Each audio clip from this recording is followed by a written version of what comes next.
오늘 제가 말씀드릴 제목은 2021년 글로벌 아웃룩, 영어로 Back on Track이라고 써놨는데요.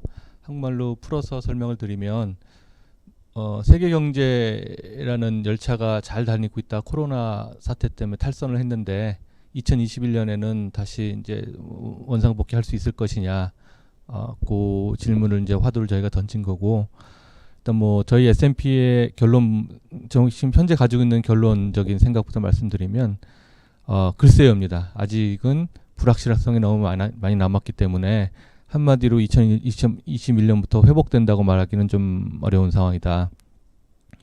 미국이나 영국이나처럼 이렇게 백신을 자체적으로 만들고 확보를 충분히 한 나라가 모든 것이 잘 풀려서 거의 집단 면역에 가까운 상태까지 이제 이르러서 잘 된다면 하반기 정도는 어느 정도 회복을 기대해 볼 수 있겠지만, 지금 이제 백신 확보가 전혀 안 되거나 지금 상황이 통제가 안 되는 개발도상국도 많이 있기 때문에 그런 나라들은 2022년은 돼야지 기대할 수 있을 것 같고, 또 산업별로도 어떤 산업은 영향을 안 받은 산업도 있고, 또 어떤 산업은 영향을 안 받기도 하고 또 많이 받기도 하기 때문에 그런 편차가 있기 때문에 확실히 얘기하기가 좀 힘들다는 게 저희 생각입니다. 그럼에도 불구하고 일단은 백신이 나오고 접종이 시작됐기 때문에 어느 정도 터널의 끝은 좀 보이고 있는 상황이고, 지금 이 상황에서 저희 S&P의 이코노미스트들과 애널리스트들이 어떤 생각을 가지고 2021년을 바라보고 있는지를 간단하게 요약을 해서 좀 말씀을 드리면, 첫 번째는 백신이 나오고 접종이 시작이 됐긴 했지만 2021년 내내 그 세계 금융시장의 화두는 그래도 코로나19가 될 것이다. 코로나가 가장 큰 변수가 될 것이고, 그 상황에 따라서 경제 전망은 아주 많이 바뀌게 될 수 있을 것 같고요. 또 두 번째는 모든 게 잘 돼서 주요 선진국부터 코로나가 어느 정도 잡히기 하게 되면, 사실 이 이후부터가 저희 S&P가 이제 주로 생각을 많이 정리하고 집중해서 보려고 하는 그런 시국인데, 그렇게 코로나가 잡히는 상황이 왔으면 그 다음은 어떤 일이 일어날 것이냐. 그러면 과거의 금융위기 때에도 그랬듯이 각국 정부가 그동안 통화를 많이 공급을 하고 금리를 안정시키고 재정을 많이 풀고 금융시장 지원을 했던 이런 것들을 서서히 리와인드하고 서서히 풀어나가는 그런 정책을 이제 시작을 해야 될 텐데, 그것이 사실은 어떻게 보면 아트의 영역에 속하는 건데, 기술적으로 속도를 적당히 잘 조절을 해야 되고 어느 부분부터 풀지에 대한 어떤 그런 것들이 완벽하게 조절이 돼야 되기 때문에 그런 것들이 지원이 완화되는 그 와중에 코로나 때 이제 많이 수면 위로 등장한 사회 계층 간의 문제, 또 경제 성장, 또 각 산업과 기업의 어떤 회복 속도의 차이, 이런 것들이 이제 극명하게 드러나기 시작을 할 것이고, 따라서 2021년부터는 조금 더 국가 간의 차별화, 산업 간의 차별화, 또는 사회 계층 간의 차별화가 좀 더 극명하게 나타날 것으로 보여집니다. 국가 간에도 회복을 한 나라와 회복을 못한 나라 간의 이제 격차가 많이 벌어질 것이고, 또 같은 경제 블록, 유럽 같은 경제 블록 안에서도 빨리 회복을 해서 경제 정상화가 된 나라와 그렇지 않은 나라 간의 어떤 그 갈등, 그것들이 이제 약간의 경제 무역 분쟁으로 불거질 수도 있을 것이고, 또 계층 간의 문제도 좀 많이 불거질 것이다, 그렇게 생각이 되고요. 또 마지막으로는 이런 사회 계층 간의 문제, 불균형 문제가 수면 위로 코로나 사태에 떠올랐기 때문에 우리가 보통 흔히 얘기하는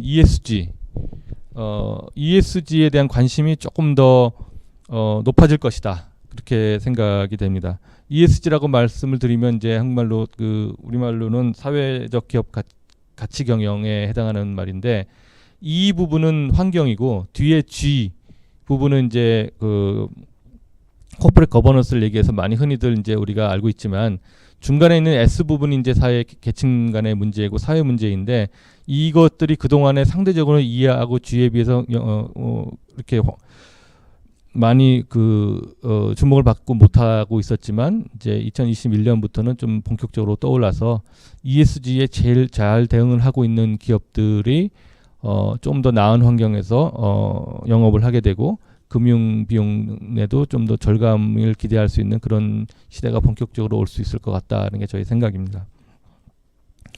다음은 저희 이 다음 차트를 보면서 저희 S&P가 생각하는 세계 경제에 대해서 조금 말씀드리겠습니다.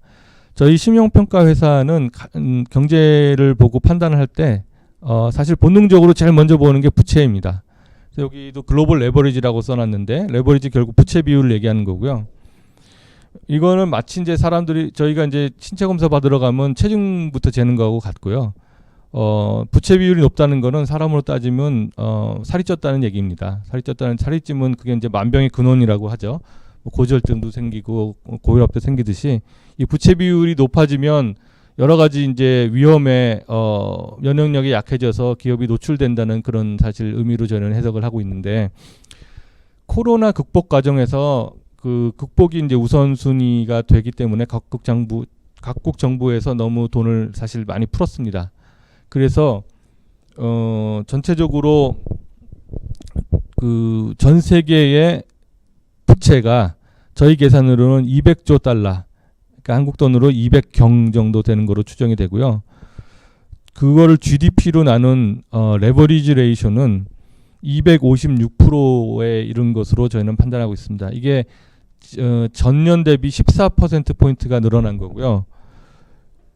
요 데이터를 보시면 알겠지만 2009년부터 19년까지 완만하게 내려가다 조금 올라가다 이렇게 비슷한 모습을 보이다가 2020년에 가서 확 위로 올라간 걸 보실 수 있을 거고요.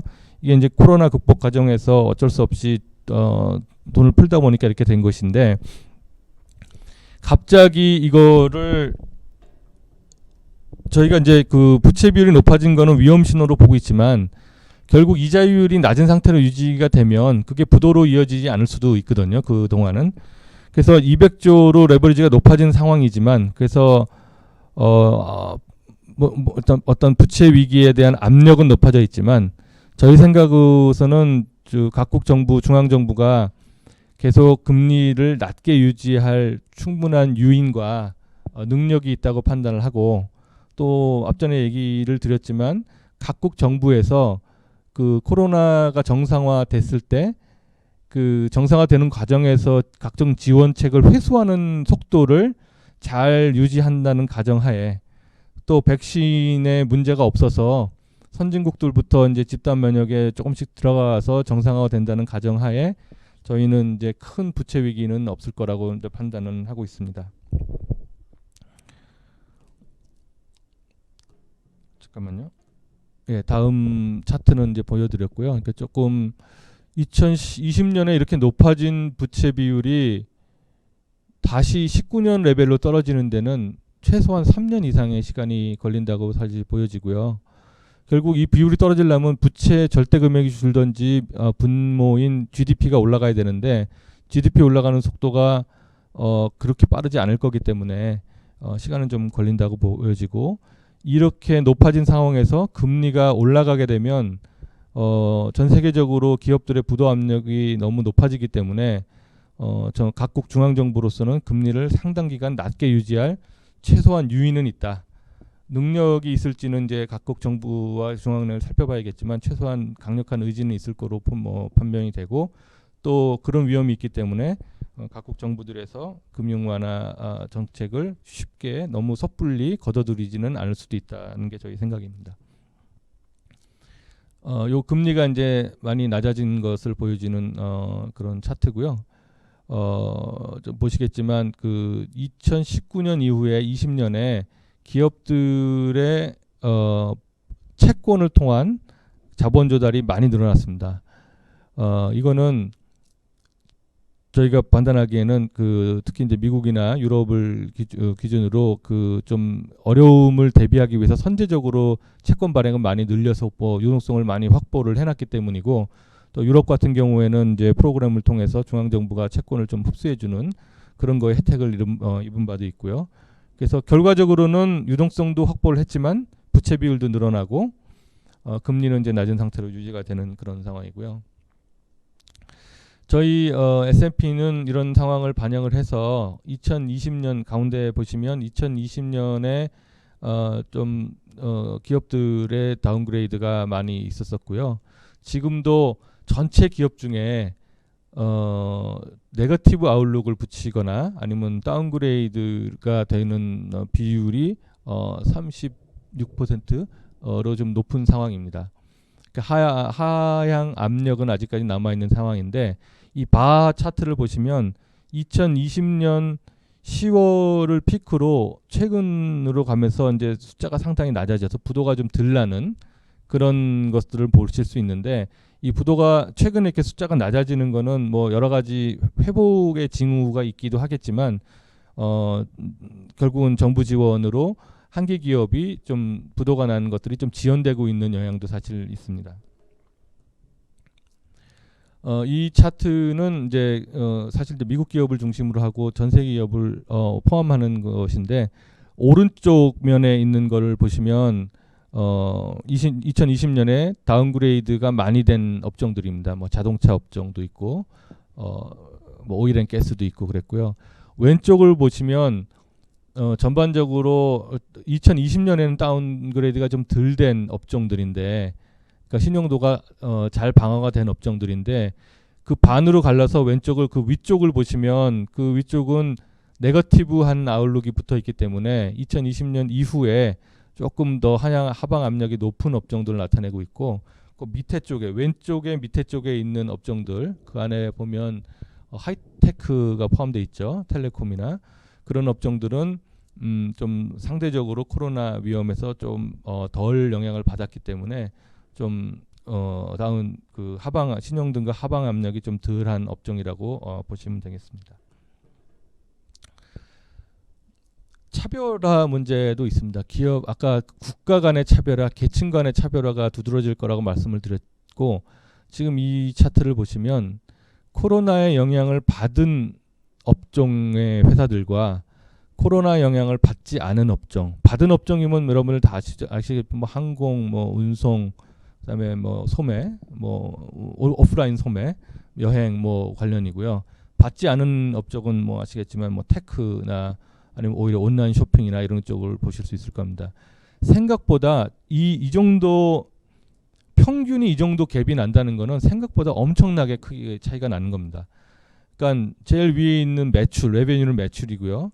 그 밑에 있는 거가 부채 대비 데트 투 에비타 레이쇼라고 많이 쓰는 레이쇼인데 부채 대비 영업이익입니다.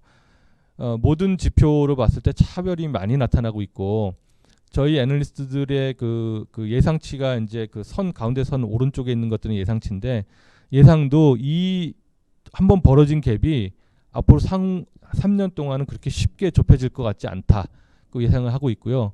이런 근거로 결국은 2021년 하반기부터 선진국은 어느 정도 회복을 예상을 하고 있지만 그리고 전반적으로 레버리지가 높아졌는데도 부채 위기는 오지 않을 것이라고 기대를 하고 있지만 개별 기업들의 부도율은 2020년에 19년 대비 2020년 대비 21년이 더 높아질 것이라고 저희는 예상을 하고 있습니다. 과거 추세를 보더라도 그 기업의 부도는 한계 기업의 부도는 경제 성장이 그 최저점을 찍고 나서 6개월에서 18개월 좀 딜레이 그 후에 발생을 합니다. 최저점에서 그동안에 가지고 있었던 현금을 다 소비를 하고 여러 가지 그 원가 정밀감 노력을 다 했는데도 그 돈이 다 떨어진 상태에서 회복이 조금씩 되는 것이 부채 원금을 커버하기 못하기 때문에 그런 일이 발생하는데 그래서 저희가 예상하는 거는 미국 기업의 경우에는 지금 2020년 9월 현재 평균 부도율이 6.3% 정도 되는데 2021년 9월이 되면 9%까지 올라갈 거라고 저는 생각을 하고요. 이에 따라서 금융기관에 따라서는 부채 관리를 그 자산 관리를 좀 더 신경을 써야 되는 그런 환경이 올 것으로 판단합니다. 저희가 생각하는 성장률은 뭐 컨센서스 뷰에 비해서 뭐 그렇게 많이 다른 것 같지는 않습니다. 올해 한국은 마이너스 1% 정도로 생각을 하고 있고요. 내년에는 플러스 3.6. 이 3.6이라는 숫자가 사실 그렇게 많이 중요하지는 않습니다. 왜냐하면 2020년에 기저효과를 반영을 하는 거기 때문에 2020년이 생각보다 더 떨어지면 2021년은 생각보다 더 올라갈 수 있을 거고요. 그러니까 뭐 저희가 생각하는 이 방향은 크게 다를 것 같지는 않습니다.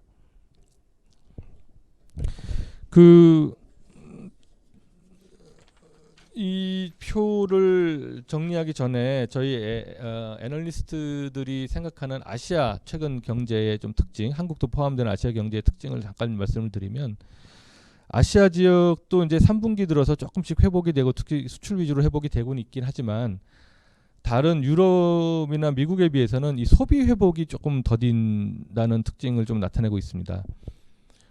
저희가 생각하는 이유는 서구의 재정 지원이 좀 가계 소비로 직접적으로 연결이 좀 된 반면에 아시아 지역은 정부가 재정 지원을 가계에게 하긴 했지만 그게 이제 직접적으로 소비가 좀 이어지지 않고 있고, 직접적으로 가계 소비로 이어지지 않는 이유 중에 하나는 노령화, 인구 고령화 이유도 있어서 좀 더 저축을 하려는 성향이 좀 있을 수도 있고, 또 하나는 우리나라의 경우에는 자영업 비중하고 비정규직 비중에서 좀 더 타격을 많이 받았기 때문에 그분들이 조금 뭐 소비도 어쩔 수 없이 하긴 하겠지만 조금 더 저축을 쪽으로 신경을 쓴 게 아닌가 하는 뭐 그런 생각을 하고 있고요.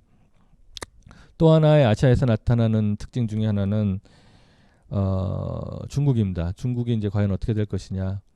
바이든이 된다고 하더라도 저희 생각에는 미국의 정책 기조가 뭐 톤은 살짝 바뀔 수 있겠지만 전반적인 방향은 뭐 그대로일 것 같고요. 미중 간의 갈등은 유지될 것 같고, 이 와중에 이제 중국은 이제 기술 독립을 이제 천명을 하고 나섰고, 근데 기술 독립의 의미는 저희가 이제 과거의 여러 사례를 보면 결국은 오픈된 경제가 성장률이 더 빨랐습니다. 왜냐하면 여러 가지 기술이 도입되고 경쟁을 부추겨서 그 와중에 서로 조금 더 생산성이 향상되기 때문인데, 중국이 이제 미국 기술을 좀 덜 받아들이게 되고 자체적으로 이제 하게 되면 아무래도 이제 기술 교류가 줄어들 것이고, 그렇게 되면 생산성 향상이 좀 둔화될 거기 때문에 그 둔화된 생산성으로 인해서 경제 성장률도 좀 둔화될 수밖에 없을 거라고 생각이 되고요.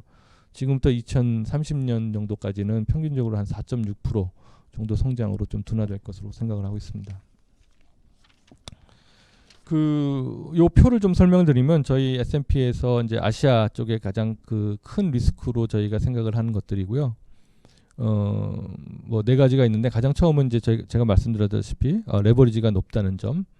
레버리지가 높으니까 면역력이 약한 상태니까 어떤 조그만 충격이 와도 조금 더 경제에 위험이 닥칠 수 있다는 그런 상황이 유지된다는 것. 또 하나는, 두 번째는 이것도 모두에 말씀드렸다시피 코로나가 극복이 돼서 그 극복을 한 다음에 여러 가지를 정상화하는 과정에서 정상화 속도를 미스하거나 아니면 불균형이 심화된다면 그것 때문에 여러 가지 분야 여러 섹터에서 좀 더 불이익을 받는 섹터가 있을 수 있다. 그런 위험이 있을 수 있다는 거고요. 세 번째도 말씀드린 겁니다. 그 미중 문제 때문에 특히 이제 뭐 기술 기업 관련해서 기회가 올 수도 있겠지만 또 여러 가지 불확실성으로 작용을 할 거기 때문에 아시아, 특히 한국 기업들에게는 뭐 상당한 불확실성의 요인으로 작용을 할 것 같고요. 마지막은 이제 특히 이제 아시아는 이제 달러나 유로를 안 쓰는 나라들이 많고 외화 펀딩을 하는 기업들이 많이 있는데, 이런 기업들 중에 이제 한계 기업들 또는 좀 위험하다고 여겨지는 기업들은 좀 외화 조달에 문제가 생길, 국가도 마찬가지입니다. 그런 국가는 외화 조달에 좀 문제가 생길 그럴 위험도 있다고 판단이 됩니다. 이 부분은 이제 다시 이제 조금 한번 설명을 드리면, 결국은 글로벌리 레버리지가 아주 높아진 상태에서 각국 정부들이 금리를 올리지 않으려고 노력을 할 거고, 저금리를 하려고 노력을 할 거고, 그게 유지가 되는 한 그렇게 전반적으로 큰 위기는 닥치지 않겠지만 경제가 정상화되는 과정에서 정부 지원이 없어지면서 한계 기업들은 금리가 높아질 것으로 판단되고 금융시장에서 그런 한계 기업들의 돈을 회수하기 시작하거나 아니면 한계 기업이 많다고 생각되는 경제에 금리를 너무 많이 요구하게 되는 상황이 오면 좀 한계 기업, 한계 국가라고 낙인이 찍힌 곳은 좀 달러 펀딩의 위험을 가질 그런 가능성도 있다. 저희 생각입니다. 마지막 10분은 이제 한국에 대해서 좀 말씀을 드리고 싶은데요. 한국 기업들도 저희가 2018년 말부터 사실은 조금 신용 등급 하향 조정이 좀 있었습니다. 그런데 그건 이제 코로나하고 상관없었던 거였고요. 전반적으로 이제 중국 기업들이 너무 원가 경쟁력을 높이 가져오고 있기 때문에 한국 기업들의 마진이 좀 축소되는 과정에서 이제 일어났던 일인데 2020년에는 역시 코로나의 직접적인 영향으로 저희 S&P가 신용 등급을 주고 있는 기업들 중에 금융기관 빼고 공기업 빼고 순수 기업들만 한 25개 정도가 되는데 이 25개 중에 18개 회사가 2020년 중에 다운그레이드가 됐거나 아니면 신용 아웃룩이 등급 전망이 하향 조정됐습니다. 이렇게 많은 숫자죠. 역시 자동차, 철강, 리테일, 정유화학 쪽이 이제 부정적으로 많이 영향을 받았고, 근데 물론 이제 좀 시각을 넓혀서 보면 한국 기업만 그랬냐? 그렇지는 않습니다. 모든 경쟁 회사들, 이 우리나라 25개 기업의 경쟁 회사들도 거의 다 비슷한 하향 조정을 겪었습니다. 조금 상대적인 비교를 해보면 우리 주요 기업들의 상황과 그들의 경쟁 회사들의 상대 비교를 해보면 저희가 보기에는 대체적으로 우리나라의 주력 기업들, 저희 S&P가 신용 등급을 주고 있는 25개 회사들은 거의 이제 우리나라의 주력 기업들이 많이 있는데요. 들이 해외 경쟁사에 비해서는 조금 상대적으로는 잘 버티고 있다. 저는 이제 그렇게 판단을 하고 있고요. 그 이유를 이제 저희 애널리스트들이 이제 생각을 한 것들은 주로 우리의 주요 기업들이 모국의 시장에서 좀 탄탄한 입지를 수요 기반을 가지고 있고 또 제품 경쟁력이 뛰어나고 반도체 같은 것들 그 다음에 현금 유동성을 그동안 많이 확보를 하고 있어서 현금에 쪼들리지 않고 인원 구조 조정을 좀 덜 해도 됐었고 기술 개발에 조금 더 투자를 할 수 있었고 마케팅 비용도 좀 쓸 수 있었기 여력이 있었기 때문에 좀 잘 선방을 한 것처럼 보이고요. 그리고 그 동안에 이제 여러 가지 위기를 겪으면서 위기 시에 이제 원가 절감으로 많이 이제 그 매출 손실을 만회하는 그런 어떤 노하우들이 좀 길러진 게 아닌가, 체력이 길러진 게 아닌가 그런 생각을 가지고 있습니다.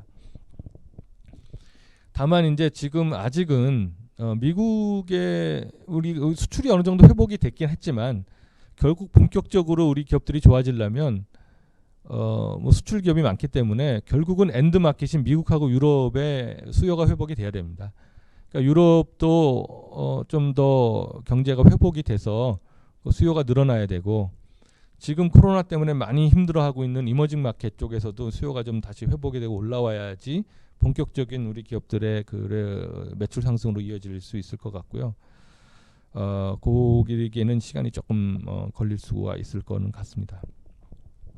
그러니까 저희가 생각하는 좀 우려 사항 중에 하나는 이거는 이제 저희 신용평가 쪽의 우려입니다. 지금 이제 주식 투자를 하시는 분들한테는 우려가 아닐 수도 있겠는데 이제 기업들이 최근 들어서 좀 주주환원 쪽에 좀 돈을 많이 집행을 하고 있어서 배당이 좀 늘어나고 있다는 거. 사실 이거는 이제 옳고 그름의 문제는 아닌 것 같습니다. 그 기업의 선택의 문제이니까 그게 이제 주가 쪽에는 도움이 되겠지만 저희 신용평가사 입장에서는 신용평가사는 이제 돈을 꿔준 사람을 대변하는 곳이기 때문에 신용도에는 조금 좀 우려가 되는 그런 추세에 있다는 거는 좀 말씀드리고 싶고요. 그리고 이제 코로나 사태에서 한국 기업들의 이제 대처를 보면서 이제 느껴지는 거는 그동안에 이제 한국 기업들, 우리나라 기업들이 과거 10년 전에 비해서 많이 좋아진 것 중에 하나가 유동성 관리입니다. 과거에는 현금을 아주 조금 가져가면서 최대한으로 많이 매출 일으키기 위한 그런 경영을 했다면, 과거 이제 10년부터는 이제 현금 유동성을 위기 때를 대비하기 위해서 충분히 가져가는. 그래서 오히려 이제 과거 몇 년 동안은 우리나라 기업들이 너무 현금을 많이 쌓아놓고 있다는 비판도 사실 받을 정도로 우량 기업들이 현금을 충분히 확보하고 있고, 최소한 이제 1년치 또는 1년 반치, 2년치까지 이제 확보를 하고 있는 기업도 있기 때문에, 그런 기업들은 이런 예측치 못하는, 예상치 못한 위기가 닥쳤을 때 견딜 수 있는 체력이 이제 충분히 되기 때문에 그런 것들이 이제 좀 더 잘 버틸 수 있는 그런 버팀목이 됐다고 생각을 하고, 또 과거에 이제 유동성 관리를 잘 해낸 거에 대한 보상이 되지 않았나, 그런 생각이 듭니다.